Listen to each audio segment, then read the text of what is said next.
magandang araw sa inyong lahat. Yung hindi pa po nag-subscribe sa aking channel, mag-subscribe na po kayo. Thank you so much. So, pag-usapan muna natin si Christopher Min dahil mayroon siyang sinasabi sa ating Aldab, mahal na Aldab. So, ayan na nga, yung mga ano na yun, yung mga binabalita niya, yung mga sinasabi niya, noon pa yun, noon pa.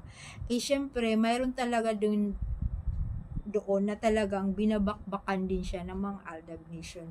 Ano, 'di ba? So, ayan, ang sabi nga niya, wala na daw Aldab at kailangan na daw tayong magpapagamot.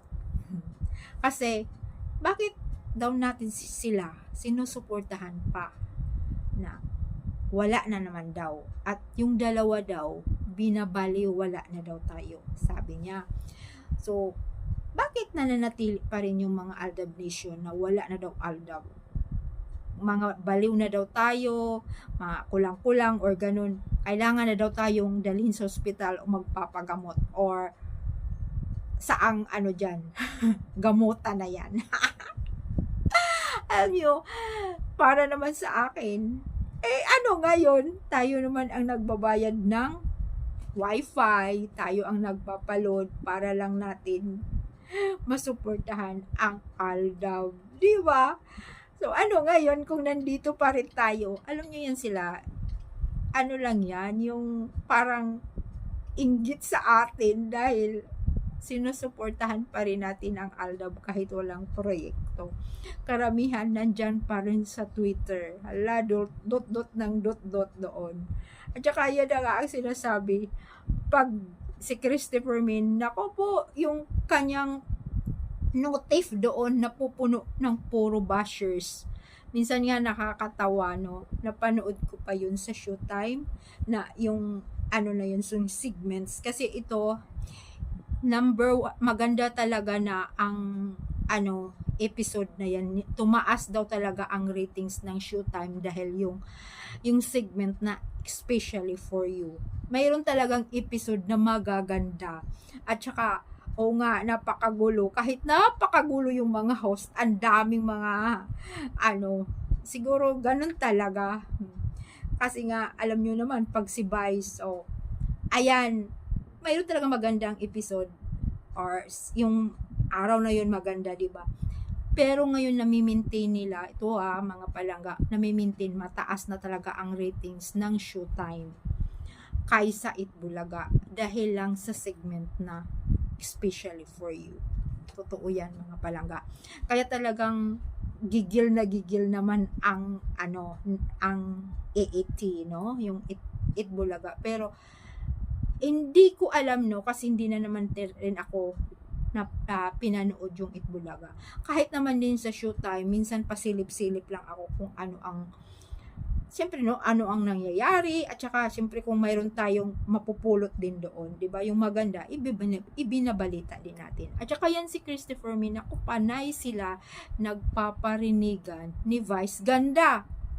Dahil ito mga balita kasi na ko yun, nakita ko yun or napanood ko yun sa sa kanilang online ng Showtime na sabi pa nga ni Vice, kasi nga pag sumasagot yan si Christopher Min, sasagot din yan si Vice, pero ito naman kay Vice, siyempre dinadaan niya ng jokes.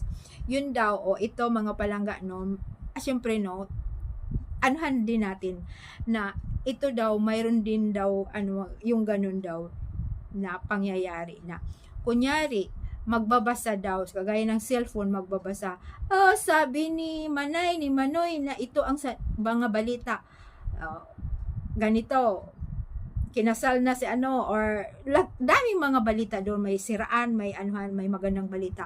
Pero alam mo, sabi nga ni Vice na, yung binabasa daw, wala naman daw doon, hindi daw niya binabasa, sa yung tao lang daw yun ang nagsasalita or nagkukwento. Kunyari ako, yung hindi naintindihan. Kunyari ako, nagbabasa ng cellphone pero wala daw akong binabasa. sa akin lang daw yun na, okay, sure, pero wala daw yun. Yun ang sabi ni Vice Ganda. Kaya wag daw nating paniwalaan. Sinungaling yung yung tao na yun, gumagawa lang ng istorya. So mayroon din talagang ganon na siyempre mapaisip ka no, kunyari binabasa ng mga reporters or kanyan sa kanila ni Christy na kunyari binabasa nila pero sa kanila lang pala yun. Si mga palangga, so siyempre makakakuha ka din, baka nga rin naman totoo, di ba sabi. Tapos yung ano doon, yung mga nagko-comment sa mga post ni Christopher Min, sabi, ang alam ko din yan, sira daw yung phone ni Christy. Sira daw kasi anong unit pa yun? Bulok na daw yun. Wala na daw yun eh. Wala na daw dito. Oo nga. Kita niyo yung kanyang yung kanyang pangalan nito cellphone. Napaka-imposible namang may battery pa kaya siguro nga may battery. Mabibili. Anong unit pa yun? Noon pa. Parang Nokia. Di ba?